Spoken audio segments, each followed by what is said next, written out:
Apa itu teorema Pitagoras?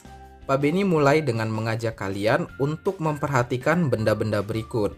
Mungkin kalian cukup sering melihat benda seperti atap rumah, lapangan bola, pemandangan perbukitan, piramida di Mesir, atau mungkin jembatan gantung seperti ini. Kalau kita perhatikan lebih teliti, kesemua benda tersebut mengandung suatu bidang geometri yang cukup familiar kan?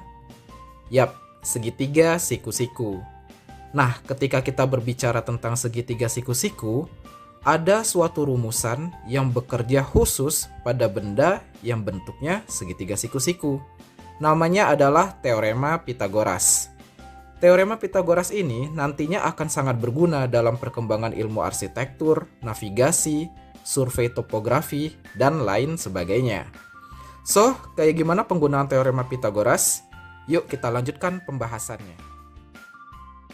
Pada suatu segitiga siku-siku dengan panjang seperti di gambar ini ya, yang ini sisi A, yang ini sisi B, dan yang ini sisi C.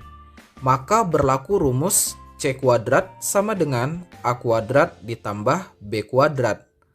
Nah, rumus inilah yang dimaksud dengan teorema Pitagoras. Intinya, kita bisa menentukan panjang salah satu sisi pada segitiga siku-siku tanpa harus mengukurnya secara langsung. Yang penting kedua sisi lainnya sudah diketahui. Di sini keterangannya, sisi C adalah sisi yang berseberangan dengan sudut siku-sikunya. Kelihatan kan ya? Sudut siku-sikunya kan di sini. Sisi C kan yang di seberangnya. Nah, kalau kayak gitu, maka sisi C ini dipastikan adalah sisi terpanjang pada suatu segitiga siku-siku itu. Atau istilahnya nanti adalah hipotenusa. Jadi hipotenusa adalah sisi terpanjang pada suatu segitiga siku-siku. Terus sisi A dan sisi B adalah sisi yang menempel dengan sudut siku-sikunya. Paham ya? Lanjut. Sebelumnya, Pak Beni mau bilang, sebenarnya kita nggak perlu hafalin huruf-huruf ini ya. Intinya kan sisi paling panjang kalau dikuadratin, hasilnya sama dengan jumlah sisi lain yang sudah dikuadratin juga. Kenapa Pak Beni tekankan ini? Supaya kalian nanti nggak kebingungan ketika huruf yang dipakai beda. Kan bisa aja hurufnya bukan A, B, dan C. So, pahami konsepnya, jangan hurufnya aja, oke? Sebelum kita membahas lebih jauh tentang cara menggunakan teorema Pitagoras, kita benar-benar harus paham dulu konsep hipotenusanya ya, supaya nanti kita nggak salah saat menggunakan rumusnya. Di sini Pak Beni punya dua buah segitiga siku-siku. Mari kita sama-sama menentukan mana yang hipotenusanya. Sekaligus nanti kita akan menemukan kembali rumus Pitagorasnya. Gambar pertama, segitiga siku-siku KLM. Pertama, kita cek dulu sudut siku-sikunya. Kan ada di sini. Maka kalau ditanya hipotenusanya, berarti kan di sisi seberangnya. Berarti ada di sini dong. So, hipotenusanya pada segitiga ini adalah sisi M. Sehingga rumus Pitagoras pada segitiga ini nanti adalah M kuadrat sama dengan sisi yang lainnya, berarti K kuadrat, ditambah sisi yang satunya lagi, berarti L kuadrat, gitu. Bisa dipahami kan?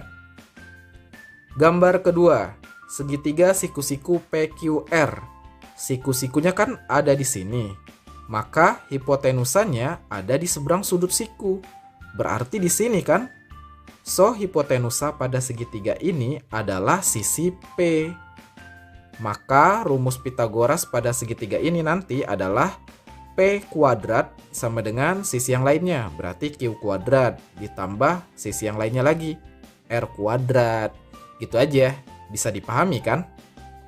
Jadi, walaupun segitiga siku-sikunya diputer kayak apapun, harusnya kita sekarang sudah lebih paham cara menentukan sisi terpanjang atau hipotenusanya. Jenis segitiga. Berdasarkan teorema Pitagoras, kita bisa mengelompokkan jenis-jenis segitiga menjadi 3 jenis, yaitu segitiga siku-siku, segitiga lancip, dan segitiga tumpul. Apa perbedaannya? Gini, perhatikan ketiga gambar segitiga berikut. Misalkan sisinya A, B, dan C. di mana C itu adalah sisi terpanjang pada setiap segitiganya ya. Dilihat dari rumus Pythagoras, kalau C kuadrat nilainya sama dengan A kuadrat ditambah B kuadrat, maka pasti terbentuk segitiga siku-siku. Kalau C kuadrat nilainya kurang dari A kuadrat ditambah B kuadrat, maka pasti terbentuk segitiga lancip. Kalau C kuadrat nilainya lebih dari A kuadrat ditambah B kuadrat, maka pasti terbentuk segitiga tumpul. Supaya kalian lebih mudah memahaminya, mari kita praktekkan ke contoh soal berikut. Manakah di antara kelompok 3 bilangan berikut yang membentuk segitiga siku-siku, segitiga lancip, dan segitiga tumpul? Oke, kita langsung aja mulai dari yang pertama. Bilangannya 13, 9, 11. Jika C adalah sisi terpanjang, berarti C-nya yang 13 ya. A-nya 9, B-nya 11. Lanjut, C kuadrat berarti 13 kuadrat, sama dengan 169. A kuadrat ditambah B kuadrat sama dengan 9 kuadrat ditambah 11 kuadrat, sama dengan 81 ditambah 121. Sama dengan 200. Coba kita lihat, C kuadratnya 169. Sedangkan A kuadrat ditambah B kuadratnya 202. Berarti C kuadrat kurang dari A kuadrat ditambah B kuadrat kan? Berarti ini akan membentuk segitiga lancip. Kita lanjut ke yang kedua. Bilangannya 8, 17, 15. Jika C adalah sisi terpanjang, berarti C-nya 17 kan? A-nya 8, B-nya 15. Lanjut. C kuadrat berarti 17 kuadrat, sama dengan 289. A kuadrat ditambah B kuadrat, sama dengan 8 kuadrat ditambah 15 kuadrat. Sama dengan 64 ditambah 225. Sama dengan 289. Coba lihat C kuadratnya 289. Sedangkan A kuadrat ditambah B kuadrat 289 juga kan? Berarti C kuadrat nilainya sama dengan A kuadrat ditambah B kuadrat. Sehingga dapat disimpulkan bahwa bilangan ini membentuk segitiga siku-siku. Next, yang ketiga. Bilangannya 12, 16, dan 5. Jika C adalah sisi terpanjang, maka C-nya yang 16 dong, ya kan? Terus A-nya 12, B-nya 5. Lanjut. C kuadrat berarti 16 kuadrat sama dengan 256. A kuadrat ditambah B kuadrat sama dengan 12 kuadrat ditambah 5 kuadrat. Sama dengan 144 ditambah 25. Sama dengan 169. Coba lihat, C kuadratnya kan 256. Sedangkan A kuadrat ditambah B kuadrat hasilnya 169. Berarti C kuadrat lebih dari A kuadrat ditambah B kuadrat kan? Sehingga kita dapat simpulkan, ketiga bilangan ini akan membentuk segitiga tumpul. Bisa dipahami kan? Oke, sekarang kita beralih ke istilah triple Pythagoras. Triple Pythagoras adalah 3 bilangan yang dapat membentuk suatu segitiga siku-siku. Ingat lagi ya, pelajaran beberapa menit yang lalu. Kalau membentuk segitiga siku-siku, berarti C kuadrat harus sama dengan A kuadrat ditambah B kuadrat. Di mana C itu adalah sisi terpanjangnya ya. Contoh, apakah kelompok bilangan 3, 4, dan 5 merupakan triple Pythagoras?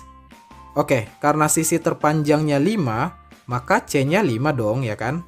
A-nya 3, B-nya 4. Lanjut. C kuadrat berarti 5 kuadrat sama dengan 25.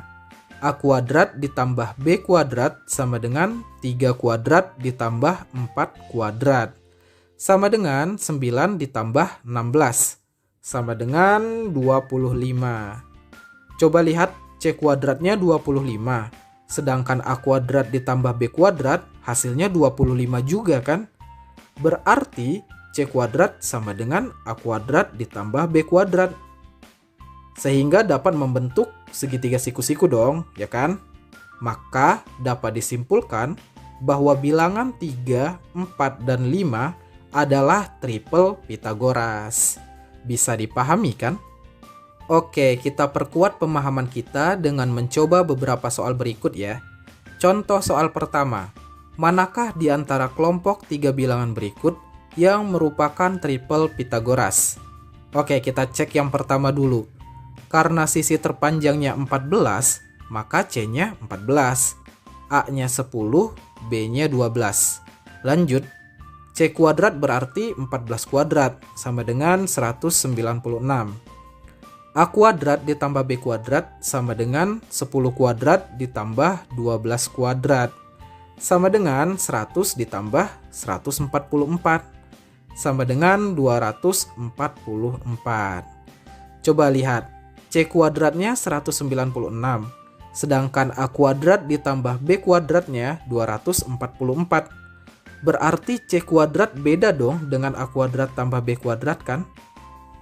Maka dapat disimpulkan bahwa bilangan 10, 12, dan 14 bukan triple Pythagoras.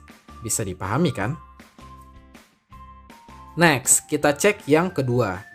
Karena sisi terpanjangnya 13, maka C-nya 13.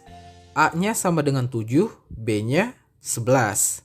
Lanjut, C kuadrat berarti 13 kuadrat, sama dengan 169. A kuadrat ditambah B kuadrat sama dengan 7 kuadrat ditambah 11 kuadrat, sama dengan 49 ditambah 121, sama dengan 170. Coba deh kita lihat, C kuadratnya 169, sedangkan A kuadrat ditambah B kuadratnya beda tipis, 170 kan? Karena C kuadrat beda dengan A kuadrat tambah B kuadrat, maka kita bisa simpulkan bahwa bilangan 7, 13, dan 11 juga bukan triple Pythagoras. Itu gampang kan?